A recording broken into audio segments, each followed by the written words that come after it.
hello guys good morning इतना समय হৈছে 7:30 আৰু মই যাব আছো ডিউটি গাইস এইফালে ভাত ইটা অকমান ফ্ৰাই কৰি দিছো তেল বেছি দিয়া নাই জাস্ট আলু আছিল ৰাতিৰ ভাত আছিল ফ্ৰাই কৰি দিছো উটা ভাতটো খাব নোৱাৰি না ৰাতিপুৱা আৰু এইফালে অলপ চাহ বনাইছো দুটা মিক্স কৰি খাই দাও খাই দি পেলাই ওলাই যাও ইটা যাই আছো পুৰণা খানত মানে কিবা কিবা অলপ ৰিয়াজন কৰিছে এইফালে চাংখিন কোৱা ৰোজা ৰাখছে তো মাস্ক মাৰি আছে সেইকাৰণে ৰোজা ৰাখছি আৰু খাব নোৱাৰে না তথাপিতো দাউৰি থাকিব লগা আছে এই আৰু এইগুলা কি দেখছি না রিয়েজেন্ট মানে আপোনালোকে যে ব্লাড টেস্ট করে এইগুলা রিয়েজেন্ট দিয়ে ব্লাড টেস্ট গিলা কমপ্লিট করে আৰু আজি আছে India versus Australia semifinal champion ট্ৰফিৰ মেটছ এইফালে আছে ঈদুল মানে তাক ক'লো যে মোৰ গাটো ভাল নহয় বলচোন মোক ৰুমুক লাগি থৈয়া সি লগ লগ কৈছি বল পিছে হ'লি ৰোজা থকা তুই মোক আকৌ ৰুমুক লাগি থবা আহিছে দেখো কি কৈছে যদি টাৰ্গেট কি মানে 230 যদি উপৰে ধৰি মই ফাইনেল খেলে নাচাওঁ খেলা নাচাব লাগিব ফাইনেল খেলা নাচাওঁ খেলা চাম ফাইনেল নাচাব আজি যদি 230 এর উপরে টার্গেট হয় কি খেলা নাচাব লাগিব মানে ফাইনেল খান IPL চাম আৰু লাগালে মই সেকেন্ড হাফ নাচাওঁ হ'ব ইটা বাজিল প্ৰায় 6টা আৰু মানে অষ্ট্ৰেলিয়া ভিতৰত উঠলে 264 বনাইছে 265 টাৰ্গেট মানে ভালে খেলছি কিন্তু আমাৰ লাষ্টত কাম বেক কৰিছে উইকেট গিটা ইছিল 235 দিবলৈকে নাই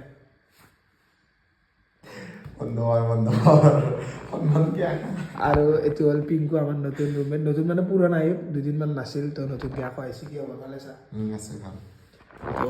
সি আজিৰ পৰা ক্ৰিকেট নাচায় আৰু ক্ৰিকেট চাব ফাইনেলখন নাচাওঁ বুলি কৈছে যি নহওক আৰু দেখা পোৱা যাব ইটা বাজি 6টা বন্ধৰ আৰু মই ৰুমৰ পৰা ওলাই আহিছোঁ মানে ইস্কনত যাম বুলি ভাবিছোঁ যাই পোৱা নাই আজিলৈকে কেনেকুৱা লাগে তো যাই পেলাই আপোনালোকক ক'ম বাৰু এইফালে নীলাক্ষী আছে আৰু এইফালে আছে জয়শ্ৰী দাস কি খবৰ আৰু নীলাক্ষী বহুত পূৰ্বে নলোৱাকে দেখাই নাপাম আৰু খবৰ কওক কিমান মজা আছো আছো আমি এতিয়া ক'ত যাম তাতে তো গম পাওঁ আৰু এতিয়া আমি তাতে যাই পেলাই অলপমান আৰাধনা কৰিম ভক্তি কৰিম তো সেইকাৰণে ওলাই আহিছোঁ যাওঁ তাকে আজিলৈকে যাই পোৱা নাই যাই পেলাই ধুনীয়াকৈ আপোনালোকক দেখাম কি গৰা এইটো কম ডাঙৰ গৰা এটা উঠা নাই তাৰ পৰা তামাম ভাগত ধৰিছোঁ মোক কোনোবাই দাঙি নিয়ে কিবাকে দেখা হৈছে এখন ভিতৰত দেখি যাওঁ এতিয়া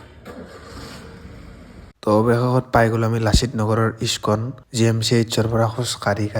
তো অৱশেষত যাই পোৱাৰ পিছত আমি অকণমান ভজন কীৰ্তন শুনিলোঁ কৃষ্ণৰ গুণগান শুনিলোঁ আৰু ইমানে বেছি ভাল লাগিল মানে বুজাব নোৱাৰা এটা অনুভৱ আজি প্ৰথম আছিল মোৰ কিন্তু বহুত ধুনীয়া লাগিছে কথাবিলাক শুনি বা নতুন কথা শিকিব পাৰি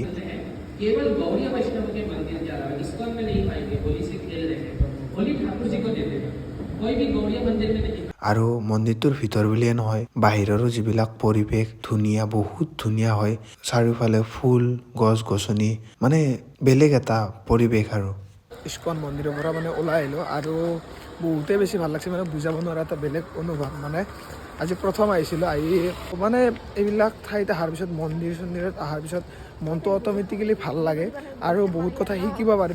তাতে কিবা কিবি অলপ কৈও আছিল তো তাৰ পৰাও কিবা অলপ শিকিলোঁ তেনেকুৱাই বস্তুবিলাক তো যাই বহুতেই বেছি ভাল লাগিল এটা বেলেগ অনুভৱ মানে তো এইফালে নীলাক্ষী কেনে লাগিল দাস হ'লেও কেনেকুৱা লাগিছে কেনেকুৱা লাগিছে মানে মই ইমান ভক্ত নহয় মানে ভগৱানে টানি আনিছে আৰু ভক্তিৰ প্ৰতি মানে বৰ্তমান কিবা এটা মন যায় আৰু যে বাকী দাস ভাল লাগে মোৰতো ভাল লাগে মই আহি থাকোঁ মাজে মাজে তো মোৰ আজি প্ৰথম আৰু আহি থাকিম কাৰণ মই মানে মন্দিৰৰ প্ৰতি মই বেছি আসক্ত মোৰ ভিডিঅ'ত বেছি মন্দিৰৰে বস্তু থাকে বা হেৰি থাকে তো যোনে আগৰ পৰা ভিডিঅ' আছে জানে মই মন্দিৰ বহুত যাওঁ তো ভাল লাগছে মই আহি থাকিম তো আজি মিনি ভক্ততে শেষ কৰোঁ আৰু বেলেগনো কি দেখাম লগ পাম আৰু কালি আজিৰ কাৰণে বাই বাই